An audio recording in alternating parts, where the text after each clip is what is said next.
सत्संग से सोधी आवे, नहीं जीव 84 में जावे। सत्संग से सोधी आवे, नहीं जीव 84 में जावे। अब मेटो द्वेष और राग, हो राग या उम्र बतेरी जाली। अब मेटो द्वेष और राग, हो राग या उम्र बतेरी जाली। तो प्रसंग चल रहा है कि सतगुरु के उपदेश का लाया एक विचार, जय सतगुरु मिलते नहीं हम जाते नरक द्वार। नरक द्वार में दूत सब ये करते खेचा तान, उनसे कदे ना छूटता फिर फिरता चारों खान। चार खानी में भरमता, 84 लाख योनियों में गधे कुत्ते सुअर की योनि भोगता, और कभू न लगता पार।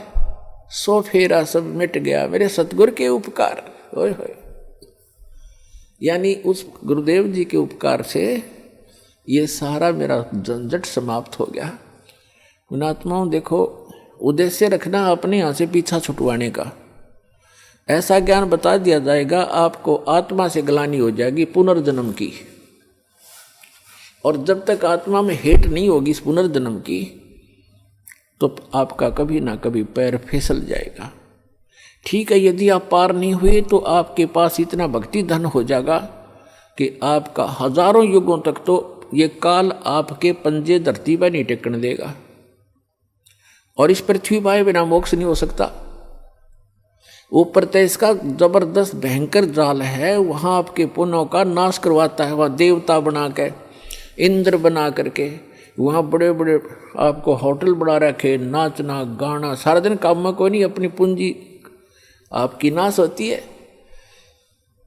वहाँ ऐसे ऐसे इसने जुगाड़ जोड़ रखे, और आपके ही कमाई से अपना यो धंधा चला रहा है, यो 21 ब्रह्मांड चला रहा है। आपके पुण्यों का 10%, किसी रेस्टोरेंट में इसने 15% और किसी में 25% की कटौती यानी कमीशन रखा है। उस कमीशन से ये काम चला रहा है। ये तो एक भिखारी है उस भगवान के आगे, जिसको तुम भगवान मानकर पूज रहे थे ब्रह्म तक। तो पुण्यात्मा यहाँ परमात्मा बताते हैं कि सतगुरु की शरण में आने से आपके ये सभी संकट दूर होंगे, जन्म और मृत्यु का रोग नाश होगा। इसमें प्रथम तो आपको बताया कि गुरु होना चाहिए, और गुरु भी सच्चा हो, सतगुरु हो। तो सतगुरु की जो पहचान आपको बता दी गई है, और जब तक सतगुरु नहीं मिलेगा आपका मोक्ष नहीं हो सकता है। उसके बाद फिर दूसरा आता है कि नम्रता हो। सत्संग में जब प्राणी आवे तो केवल ये उद्देश्य रखे। कैसे?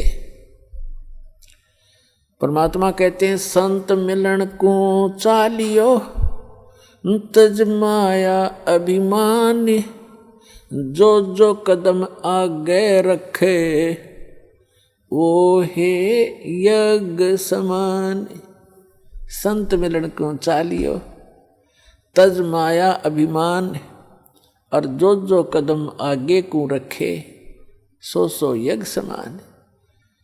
अब जैसे आप यहाँ आते हो, आप चाहे कितने धनी हो, कितने आप उच्च पोस्ट प्राप्त हो, चाहे यहाँ का प्रधानमंत्री हो, चाहे पूरी पृथ्वी का राजा हो, परमात्मा के मिलने के लिए जब चले, यानी सतलोक आश्रम बरवाला की तरफ जब चले, कहते हैं संत मिलन को चालियो तज माया अभिमान। और जो जो कदम आगे को रखोगे फिर माया अभिमान से लैस होकर के, रहित होकर के, एक आत्म रूप में, एक दास रूप में आप इधर को प्रस्थान करोगे। आपके एक कदम के रखने की कितनी वैल्यू बताई है, कितना पुण्य होगा आपको। एक अश्वमेघ यज्ञ के तुल्य आपको एक कदम का पुण्य होगा। चाहे आप गाड़ी में आते हो, चाहे अपनी किसी मोटरसाइकिल कार में आते हो, चाहे बसों से आते हो, ये सारे कदम हैं जैसे किलोमीटर होते हैं। तो संतों ने इसको कदमों में मापा है कि वहां से यहां तक जितने भी आपके कदम रखे गए, जितने कदम बने, कहते हैं उतने ही यज्ञों का पुण्य मिलेगा यदि आप इस भाव से सत्संग के अंदर आओगे। जैसे रोगी होता है, रोगी को ये पता लग जाता है कि दीर्घ रोग है और यहाँ के लोकल हॉस्पिटल के डॉक्टरों ने मना कर दिया है कि आप जाइए ऑल इंडिया इंस्टीट्यूट दिल्ली में। तो वहाँ जब ये डायरेक्शन मिलकर इंसान जाता है तो वहाँ चाहे प्रधानमंत्री हो और चाहे कोई फैक्ट्री मालिक हो, कितना उच्च पोस्ट प्राप्त व्यक्ति हो, उस समय उसको अपनी जान दिखाई देती है, अपनी पोस्ट पद दिखाई नहीं देता। डॉक्टर कहता लेट जाइए, वो तुरंत लेट जाता है। डॉक्टर कहता ये कपड़े निकाल दीजिए, तुरंत निकाल के रख देता है। उस समय उसके नखरे खत्म हो जाते हैं और तभी वो उपचार प्राप्त करता है।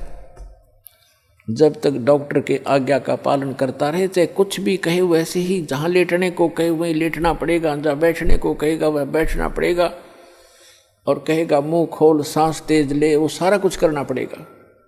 तो तभी वो अपना उपचार करवा पाएगा। तो ठीक इसी प्रकार जब आप सतलोक आश्रम बरवाला की तरफ आवें, संत मिलन को चालिए तज माया अभिमान, और जो जो कदम आगे रखे ओ हे यज्ञ समान।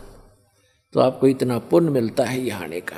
आप क्योंकि संत है नहीं पृथ्वी पर कोई, संत मिलन को चालिए, संत की तरफ चलने मात्र से इतना लाभ है, फिर यहाँ के लाभ होगा वो तो गिनती नहीं हो सकती।